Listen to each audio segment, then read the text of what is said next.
नमस्कार दर्शकों, आप सभी को रमा एकादशी की हार्दिक शुभकामनाएं। रमा एकादशी का व्रत 28 अक्टूबर सोमवार को है। इस दिन ब्रह्म और इंद्र योग में रमा एकादशी का व्रत रखा जाएगा। हर साल कार्तिक कृष्ण पक्ष की एकादशी तिथि को रमा एकादशी का व्रत होता है। यह दिवाली से 4 या 5 दिन पहले होता है। इस व्रत में भगवान विष्णु की पूजा विधि विधान से करते हैं। भगवान श्री हरि विष्णु की कृपा से मनुष्य के सभी प्रकार के पाप मिट जाते हैं और जीवन के अंत में भगवान के श्री चरणों में स्थान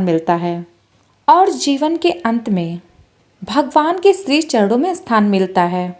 इस दिन पूजा करते समय रमा एकादशी व्रत की कथा जरूर सुननी या पढ़नी चाहिए। जो भी लोग इस दिन रमा एकादशी की व्रत कथा सुनते हैं या पढ़ते हैं, वह व्यक्ति पाप मुक्त हो जाते हैं। आइए सुनते हैं रमा एकादशी व्रत की कथा, शुभ मुहूर्त और पारण समय के बारे में। रमा एकादशी व्रत की पौराणिक कथा के अनुसार प्राचीन काल में मुचुकुंद नाम का राजा राज्य करता था। वह बड़ा सत्यवादी तथा विष्णु भक्त था। उसका राज्य बिल्कुल निष्कंटक था। उनकी चंद्रभागा नाम की एक पुत्री थी। राजा ने बेटी का विवाह राजा चंद्रसेन के बेटे शोभन के साथ कर दिया। शोभन थोड़ा दुर्लभ था। वह एक समय में बिना खाए नहीं रह सकता था। शोभन एक बार कार्तिक के महीने में अपनी पत्नी के साथ अपने ससुराल आया था। तभी रमा एकादशी आ गई। चंद्रभागा के गृह राज्य में सभी इस व्रत को रखते थे। शोभन को यह व्रत रखने के लिए कहा गया, किंतु शोभन इस बात को लेकर चिंतित हो गया कि वह तो एक पल भी भूखा नहीं रह सकता। फिर वह रमा एकादशी का व्रत कैसे करेगा। इस बात की चिंता लेकर वह अपनी पत्नी के पास गया और कुछ उपाय निकालने को कहा।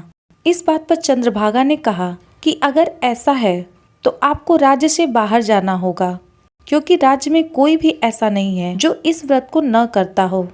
यहाँ तक कि जानवर भी इस दिन अन्न ग्रहण नहीं करते।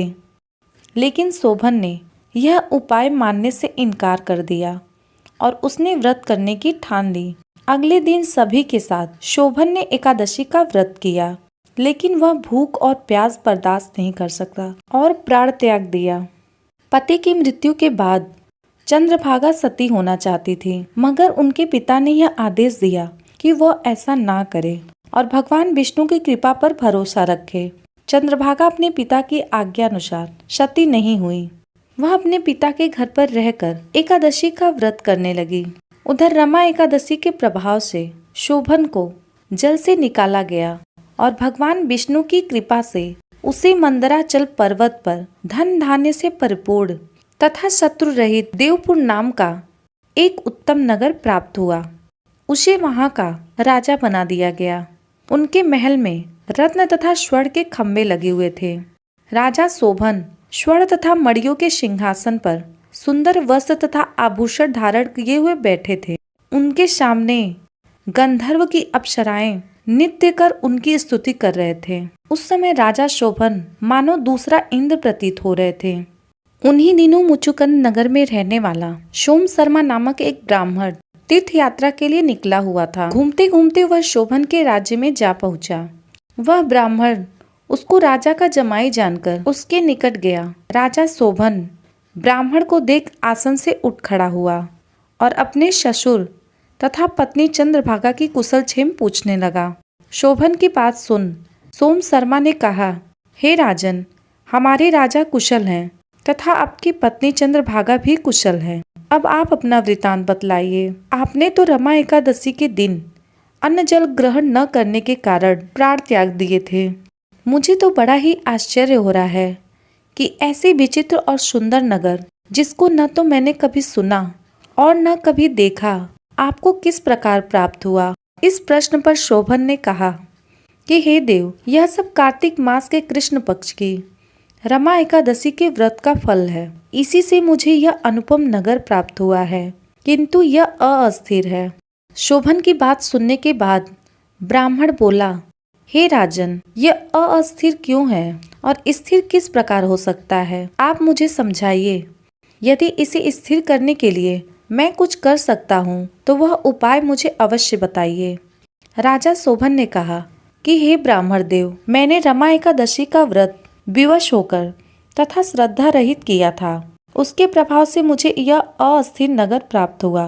परंतु यदि तुम इस वृतांत को राजा मुचुकंद की पुत्री चंद्रभागा से कहोगे तो वह इसको स्थिर बना सकती है। राजा शोभन की बात सुनकर ब्राह्मण अपने नगर को लौट आया और उसने चंद्रभागा से सारा वाक्य सुनाया। इस पर राजकन्या चंद्रभागा बोली कि हे ब्राह्मण देव, आप क्या वह सब दृश्य प्रत्यक्ष देखकर आए हैं या अपना स्वप्न कह रहे हैं? चंद्रभागा की बात सुनकर ब्राह्मण बोला कि हे राजकन्या, मैंने तेरे पति शोभन तथा उसके नगर को प्रत्यक्ष देखा, किंतु वह नगर अस्थिर है। तू कोई ऐसा उपाय कर जिससे वह स्थिर हो जाए। ब्राह्मण की बात सुन चंद्रभागा बोली कि हे ब्राह्मण देव, आप मुझे उस नगर में ले चलिए। मैं अपने पति को देखना चाहती हूँ। मैं अपने व्रत के प्रभाव से उस नगर को स्थिर बना दूंगी।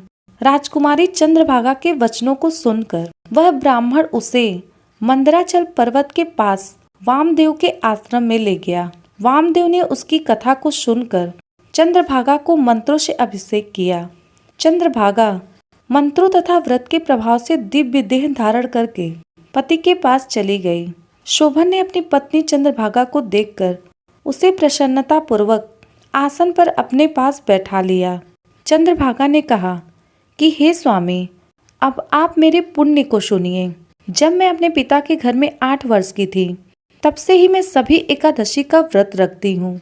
उन्हीं व्रतों के प्रभाव से आपका यह नगर स्थिर हो जाएगा और सभी कर्मों से परिपूर्ण होकर प्रलय के अंत तक स्थिर रहेगा। राजकुमारी चंद्रभागा दिव्य स्वरूप धारण करके तथा दिव्य वस्त्रालंकारों से सजकर अपने पति के साथ सुखपूर्वक रहने लगी।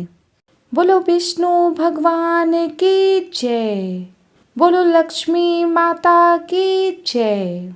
सभी पापों को नाश करने वाली और कर्मों को फल देने वाली रमा एकादशी का व्रत करने से धन धान की कमी भी दूर हो जाती है। रमा एकादशी पर लक्ष्मी नारायण की पूजा करने से साधक को सभी प्रकार के सांसारिक सुखों की प्राप्ति होती है। दर्शकों, अब आइए जानते हैं रमा एकादशी व्रत के पारण का शुभ समय। दर्शकों, रमा एकादशी का व्रत 28 अक्टूबर 2024 को है और इसका पारण व्रत के अगले दिन यानी कि 29 अक्टूबर मंगलवार के दिन किया जाएगा। इस दिन पारण का शुभ समय है सुबह 6:31 से लेकर सुबह 8:44 के बीच किया जाएगा। कार्तिक माह के कृष्ण पक्ष में पड़ने वाली एकादशी तिथि को रमा एकादशी कहते हैं। धर्मशास्त्रों में रमा एकादशी का विशेष महत्व माना गया है। आइए जानते हैं साल 2024 में रमा एकादशी कब है। वैदिक पंचांग के अनुसार कार्तिक माह की कृष्ण पक्ष की एकादशी तिथि का प्रारंभ 27 अक्टूबर रविवार को सुबह 5:23 पर शुरू हो रहा है और इस तिथि का समापन अगले दिन यानी कि 28 अक्टूबर को सोमवार के दिन सुबह 10:31 पर एकादशी तिथि की समाप्ति होगी। हिंदू धर्म में उदया तिथि को बहुत ही महत्वपूर्ण माना जाता है। उदया तिथि के अनुसार कार्तिक माह में रमा एकादशी का व्रत 28 अक्टूबर 2024 को रखा जाएगा।